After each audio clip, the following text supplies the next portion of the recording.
Welcome back to the Deep Dive. Today, we are trying to solve a puzzle that is, well, driving half of Manchester crazy and the other half into fits of hysterical laughter. I think that's a fair summary. We're looking at Manchester United.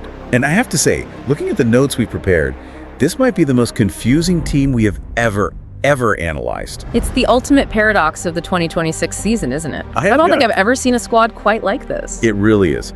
Let's just set the scene for everyone. It is late January 2026, and we're looking at a team that has somehow morphed into this bizarre Robin Hood figure of the Premier League. That's a great way of putting it. They're stealing points from the rich beating Arsenal, Manchester City, Liverpool, and then they just turn around and get absolutely rolled over by teams like Bournemouth. It makes absolutely no sense on paper. I mean, if you showed the results to a Martian, they'd assume the Bournemouth game was some kind of typo. Exactly. So today, we're not doing a standard match preview. We're looking at a club that's sitting at a massive crossroads. We've got a stack of sources here: tactical breakdowns, press conference transcripts from Bruno Fernandes and the goalkeeper Sen Lammens. And some really granular reporting from The Athletic on the contract situation of one Harry Maguire. Oh, yeah. And that Maguire situation, I mean, honestly, it's almost the skeleton key to understanding everything else. It explains the finances, the tactics, and the desperation. So the mission today is to figure out, is this recent good form actually real? Yeah. Or is it just a mirage before they, crash and burn against Fulham this Sunday? Let's start with the dugout. Ruben Amorim is out. Michael Carrick is in. As interim head coach. Right.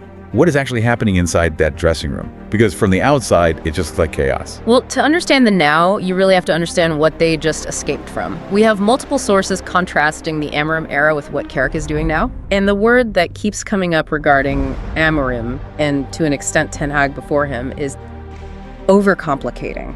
Overcomplicating how?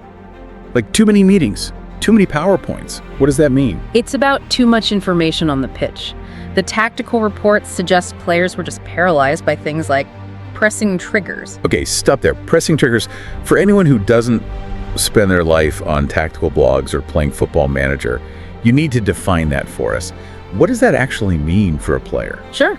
So in a really rigid, modern system like Amorim's, you don't just run at the ball whenever you feel like it. You have to wait for a very specific cue. A cue, right. Maybe the opponent passes to the left back, or maybe the goalkeeper takes a heavy touch. That cue is the trigger. If you go before the trigger, you leave a gap behind you and the coach is screaming at you. If you go after, you're too late. So you're constantly processing. You're thinking, is this it? Is this the moment now? No, not now. Exactly.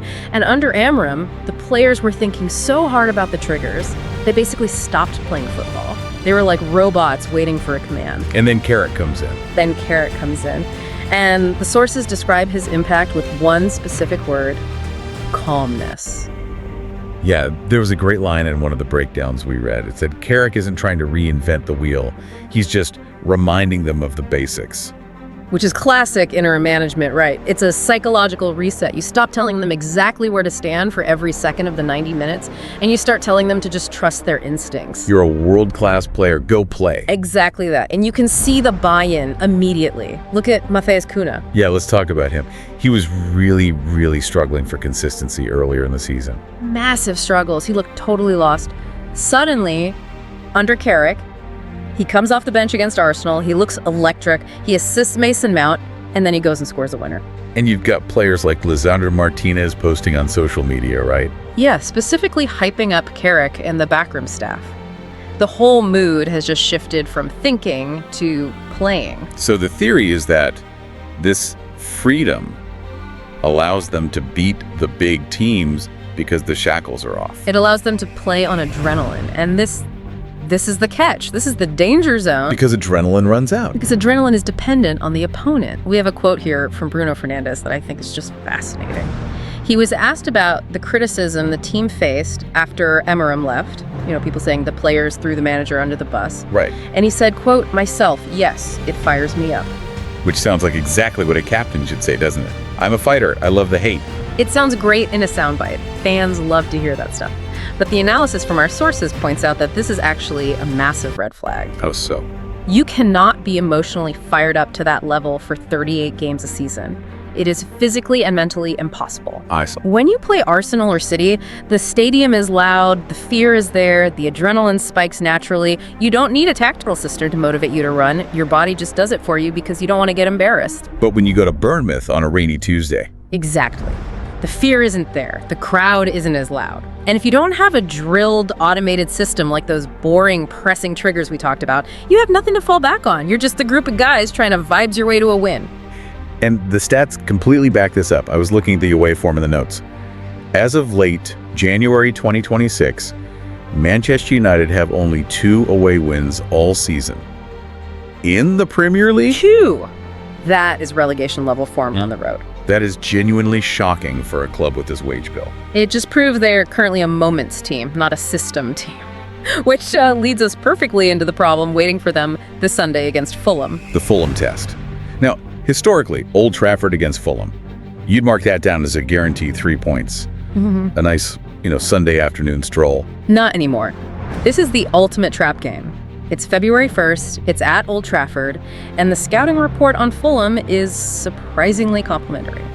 Complimentary how? What are they saying? Well, the report describes Fulham as having a well-coached manager, and this is the kicker, it argues that structurally, Fulham might actually be the better team right now. Wait, hold on. I need you to clarify that. You're saying the sources think Fulham, who are, mid-table, are structurally better than Manchester United? If you define structure as knowing what to do without needing a big pep talk, then yes, Fulham have a script. They know their roles. United have freedom and instincts. And the fear factor is just gone, isn't it? I remember the post-Ferguson years, teams would still go to Old Trafford and lose the game in the tunnel because they were so intimidated. That ghost has long since left the building. The report notes that Fulham are actually looking forward to this. Oh, wow. They see a team with experimental positions, players playing out of role, and they think, we can take these guys. They are not scared. We actually have a really interesting perspective from the United goalkeeper, Sen Lammens, on this exact dynamic. He said these games are harder than the games against the top teams. And he's 100% right. It sounds counterintuitive, but it's the psychology of the must-win. Lammens knows that to keep their top 4 push alive, they have to beat Fulham. Right. Against City, you can play the underdog. You can sit back, absorb pressure, and hit them on the break, which United are actually very good at because they have fast forwards. But against Fulham, the onus is on United to have the ball, to create, to break down a defense that is sitting deep and organized. And if you rely on freedom and instincts, breaking down a disciplined defense is a nightmare. You need patterns, you need rehearsal. And the crowd gets restless. Exactly. If they don't score in the first 20 minutes, the crowd gets anxious. The players start trying to do it all on their own, dribbling when they should pass. And that is when Fulham can pick them apart on the counter. It feels like the fans know this too. One source mentioned that the fan base has almost given up expecting consistency. They're just riding the roller coaster, hoping the loop-de-loop doesn't make them sick. It's just exhaustion. But, and here's the twist in our story, there is one player who, against all odds, is providing consistency right now. And it is the last person anyone expected in 2026. We are talking about the Harry Maguire renaissance. The man who simply refuses to go away. Okay, let's look at the context here because it is wild. Maguire turns 33 in March. His contract expires this summer. Since January 1st, he's been technically free to negotiate with overseas clubs. He could sign a pre-contract right now and just leave for free in July. And the phone is ringing. Oh, absolutely. The reports confirm agents from Syria and Italy and the Turkish Super League have made contact. There was some talk about the Saudi Pro League, where his former manager Brendan Rodgers is coaching, but the sources say that's pretty unlikely. Why is that? Maguire is a northern boy. He's settled. He wants to stay in the Premier League, ideally in the north of England. Okay, but let me play devil's advocate here. Usually when a player is 33 on massive wages and out of contract, a club like United just says, thank you for your service, here's a gold watch, goodbye. We're trying to build for the future. Why is there even a debate about keeping him? Because of what he is doing on the pitch right now under Carrick, it has been remarkable. In that 3-2 win against Arsenal, Maguire was man of the match. And the stat that jumped out at me from that game, duels lost. 0. He didn't lose a single duel, ground or air, against that Arsenal attack. That is a masterclass. Yeah, it is incredible. He also kept a clean sheet against Man City the week prior. He has developed this reputation this season as a big game player. He's actually only started 6 league games because of a calf injury. Right. But those starts were against City, Arsenal, Liverpool, and Chelsea. So he's basically the defensive equivalent of the whole team. He shows up for the big occasions when the lights are bright.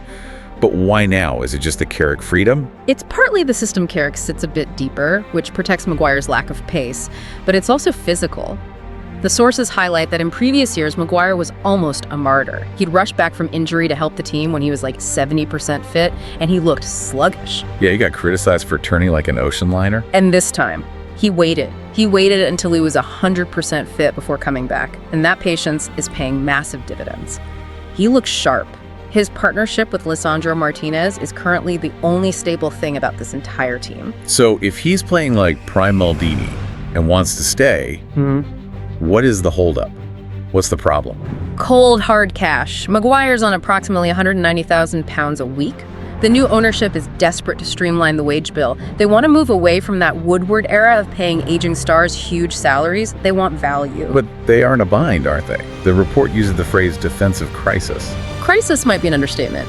You have the club's top earning defender. Now, the source documents actually had a funny typo here, referring to him as meth. I saw that. I assume they meant Matheus de Ligt. Yes, looking at the wages and the position, it has to be de Ligt.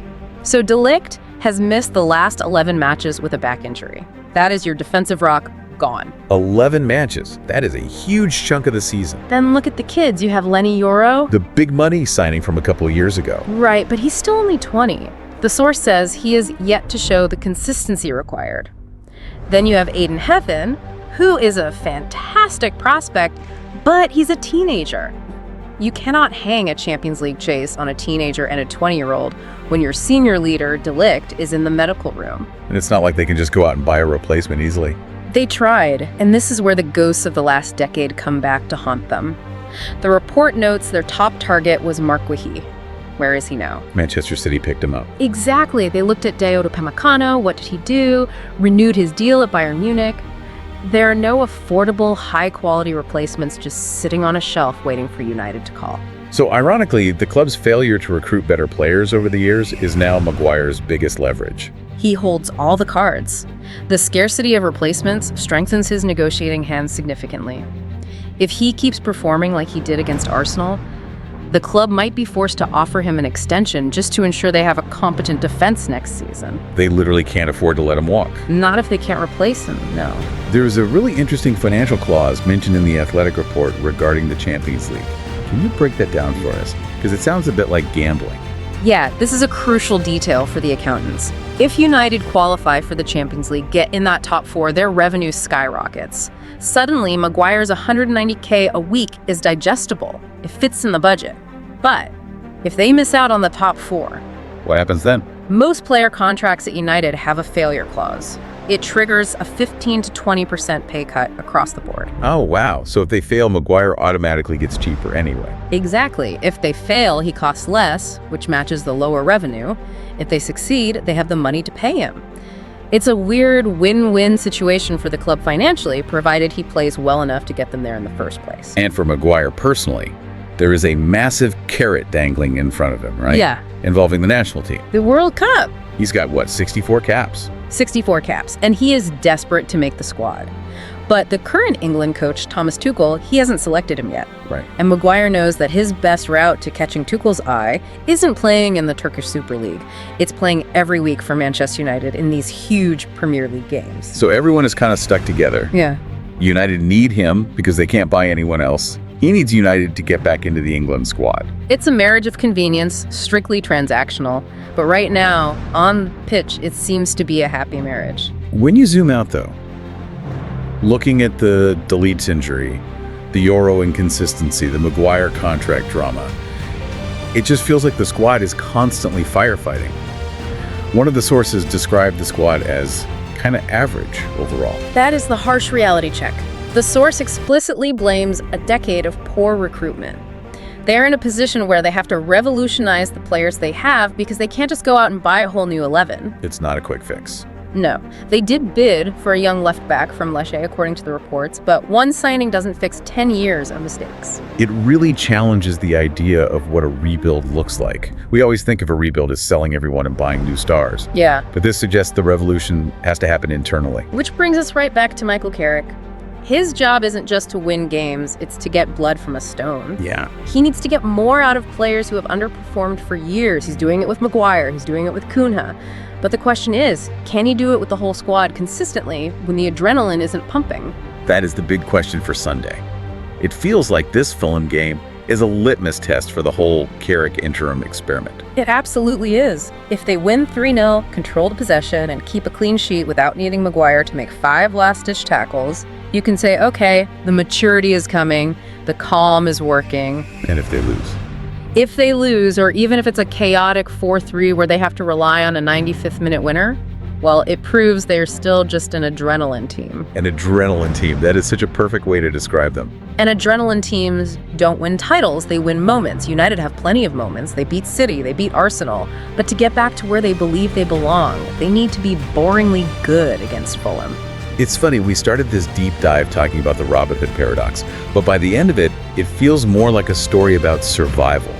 Surviving the contract situation, surviving the injury crisis, surviving the legacy of bad transfers. That's what it is. And Harry Maguire is the face of that survival.